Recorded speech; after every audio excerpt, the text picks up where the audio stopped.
Bonjour et bienvenue à votre 21 jours de jeûne et de prière 2025. Nous sommes au jour 16 et aujourd'hui, une partie essentielle du combat spirituel et des armes que nous devons prendre. Prenez vos armes, comme dit Paul dans Éphésiens chapitre 6, et c'est le jeûne et la prière avec louange et adoration.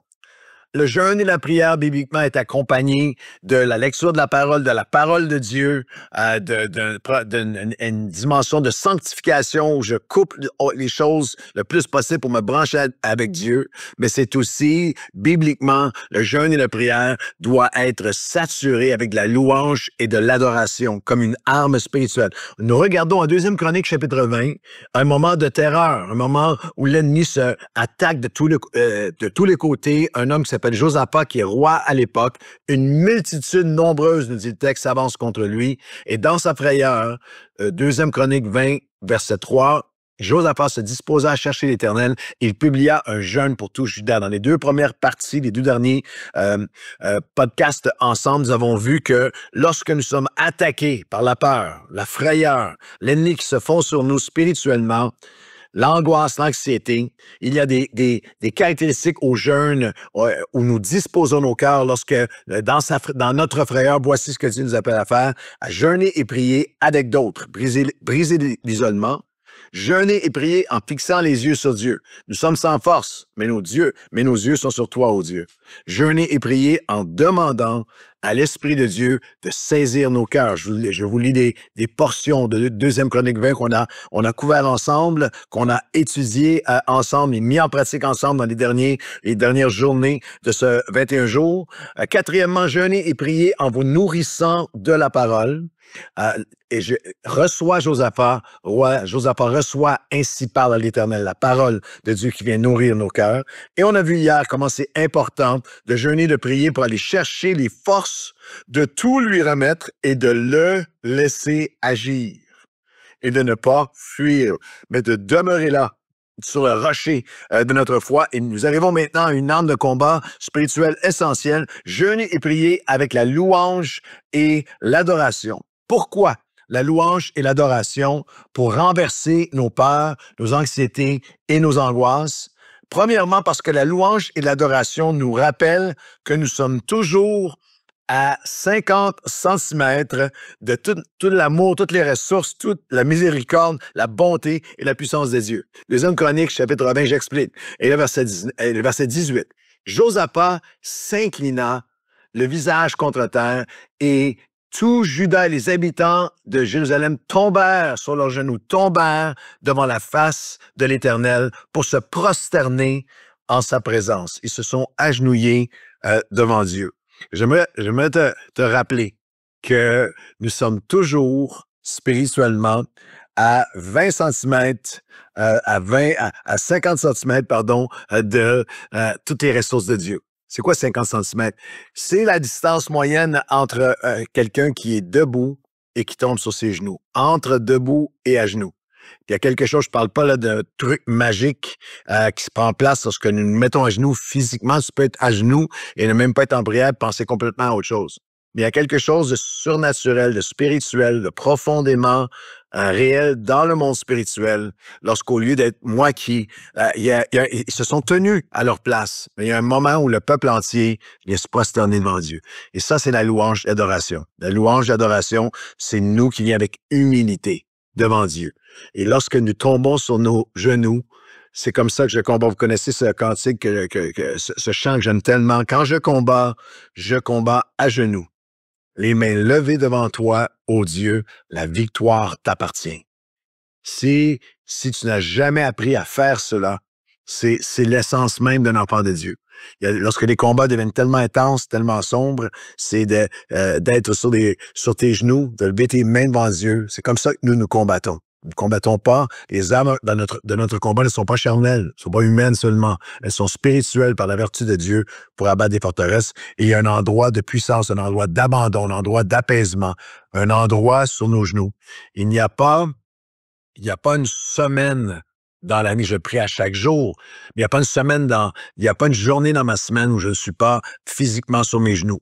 Puis, je prie de toutes sortes de façons. Je prie en marchant. La plupart du temps, c'est en marchant que je prie. Je prie avec un journal de prière. Je prie avec en louange, en adoration. Mais il n'y a pas une semaine qui passe sans qu'il y ait plusieurs moments où, littéralement, dans mon bureau, à l'église, à la maison, je suis à genoux devant Dieu comme ce peuple, prosternant en sa présence du Seigneur maintenant, à cet endroit-là. Tu es toujours, n'oublie pas, tu es toujours à 50 centimètres d'aller dans la présence de Dieu. Oui, bien sûr, tu peux être dans la présence de Dieu debout, mais c'est un symbole spirituel important, c'est une signification spirituelle, une réalité spirituelle. Je viens, pourquoi la louange et l'adoration? Parce que la louange et l'adoration me rappellent qu'à genoux, nous sommes toujours à 50 centimètres de sa présence. La deuxième raison pour laquelle c'est si important que la jeûne et la prière qui veut retrouver la paix soit dans la louange, dans l'adoration, c'est que la louange et l'adoration, c'est une déclaration, un prononcement, c'est une déclaration, une proclamation de foi, de confiance. Le verset 19 dit ceci: les Lévites entre les fils de Kétatite et les fils de Koréite se levèrent pour célébrer d'une voix forte et haute l'Éternel, le Dieu d'Israël. Est-ce que vous voyez une progression? Il y a un agenouillement d'abandon et il y a un moment aussi où ils se lèvent. Et la Bible nous dit pour célébrer d'une voix forte et haute l'Éternel, le Dieu d'Israël. Il n'y a rien qui était gagné encore, il n'y a rien qui semble dans le visible changer, mais il y a quelque chose qui, c'est la voix qui monte vers Dieu. J'aimerais te dire que la louange et l'adoration, c'est ta voix, c'est ton cœur, c'est ta bouche. Le sacrifice de louange, de lèvres qui proclame son nom. C'est ta voix, c'est ton cœur, c'est ta bouche qui déclare ta foi. Tu la déclares aux ténèbres, tu la déclares à l'ennemi, tu la déclares à ton passé, tu la déclares à ce qui te fait peur en ce moment, et tu le déclares à ton Dieu, et tu le déclares à ton âme, à toi-même. Que ce soit dans l'Église, lorsque tu viens avec le peuple de Dieu, ou à la maison, si tu regardes ou tu écoutes du worship.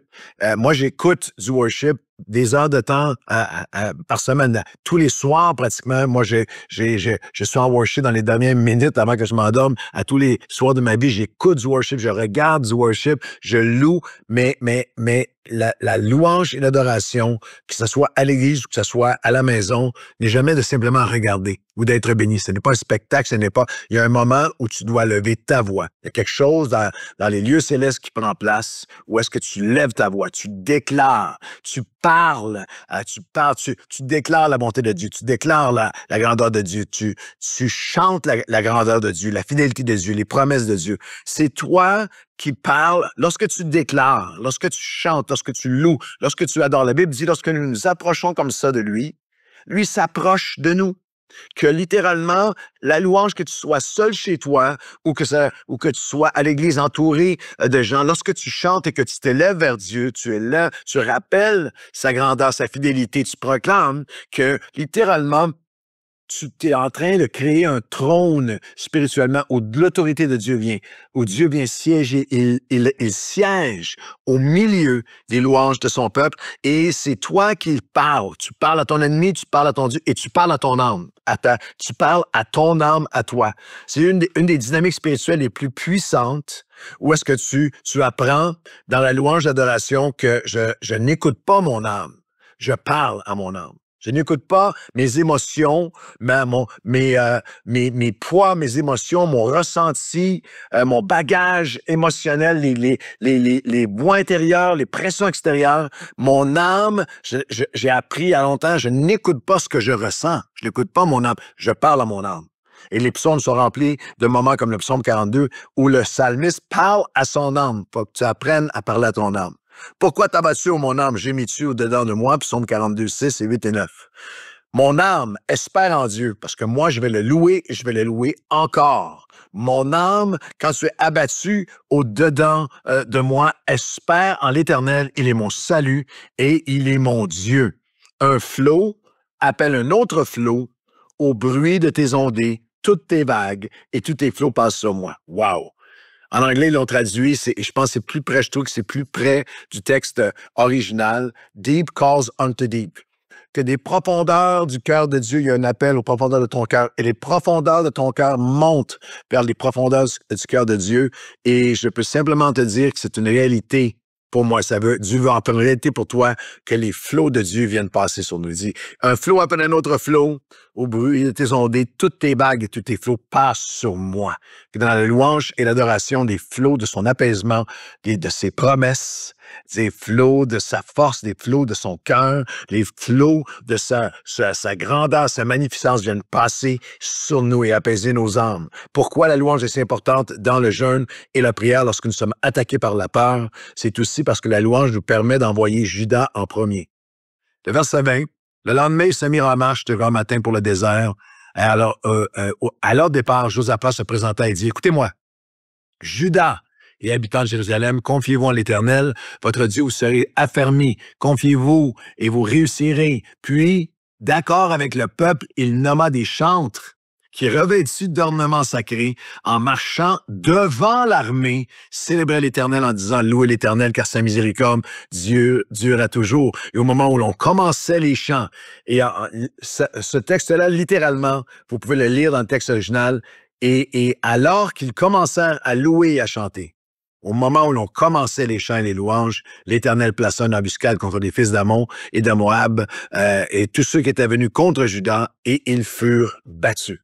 Il y a quelque chose qui prend... Il y a une loi spirituelle, puis il y a une stratégie de guerre particulière qu'on retrouve dans ce texte, mais à beaucoup d'autres endroits dans la parole de Dieu, où est-ce que Dieu avait comme principe, il y a une guerre qui va prendre place, vous avez les soldats de l'autre côté, les bataillons, les garnisons, vous avez Israël qui ont leurs bataillons et leurs garnisons de Marines et de Delta Team et de tout ce que vous voulez que la Bible appelle des guerriers aguerris, des guerriers vigoureux, des guerriers valeureux.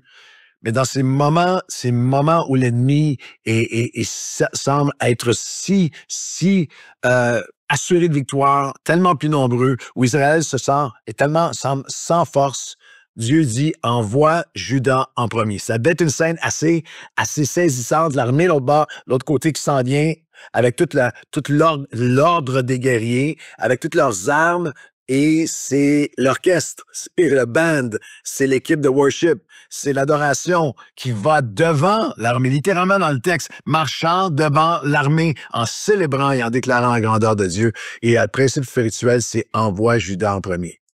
Avant de te plaindre, avant de critiquer, avant de paniquer, avant de lancer toutes sortes d'autres choses, de justifications, de panique, d'inquiétude, envoie la louange dans ta vie. Envoie la louange vers Dieu. Envoie la louange en premier. Lève ta voix, ton cœur, et alors que tu veux le louer, Dieu, lui, intervient. Dieu apaise, Dieu dirige, et la louange, l'adoration transforme alors la bataille, les blessures et les brisements en vallée de bénédiction. C'est le dernier verset que j'aimerais vous lire, le verset 26. Le 4e jour, ils s'assemblèrent dans la vallée de Bérassa, où ils bénirent l'Éternel. C'est pourquoi ils appellent ce lieu vallée de Bérassa, le nom qui lui est resté jusqu'à ce jour, aujourd'hui. Et la vallée de Bérassa, c'est la vallée de la bénédiction. Dans la louange, l'adoration, dans le jeûne et la prière, Dieu transforme les vallées de bataille, de brisement, les vallées de blessures en bénédiction. Alors aujourd'hui, Seigneur, nous venons devant toi. Et avant d'envoyer des plaintes, avant d'envoyer de la terreur, avant d'envoyer de la critique, avant d'envoyer de la justification, avant de faire quoi que ce soit d'autre, Seigneur, nous mettons à genoux devant toi. C'est comme ça que je combats mes combats. Quand je combats à genoux, les mains levées devant toi, ô Dieu. La bataille t'appartient. Et alors que je m'agenouille devant toi, je viens avec adoration, je viens avec abandon, je viens avec confiance. J'élève ma voix. Je me lève par la suite et j'élève ma voix pour déclarer avec une voix forte. Je ne suis plus un spectateur, un auditeur de la louange. Je suis un adorateur moi-même. Et je parle à mon âme. Et les flots, les ondées de ta présence viennent apaiser, fortifier, rappeler à mon cœur la grandeur de mon Dieu. Et alors que j'envoie Judas en premier, j'envoie la louange en premier, j'envoie l'adoration, ma confiance en Dieu en premier, tu vas combattre devant nous. Et une bataille à la fois, une blessure à la fois, un brisement à la fois, tu changes la vallée des brisements et des blessures en vallée de bénédiction. Nous le croyons, nous le recevons, c'est pourquoi nous t'adorons aujourd'hui. Au nom de Jésus. Amen.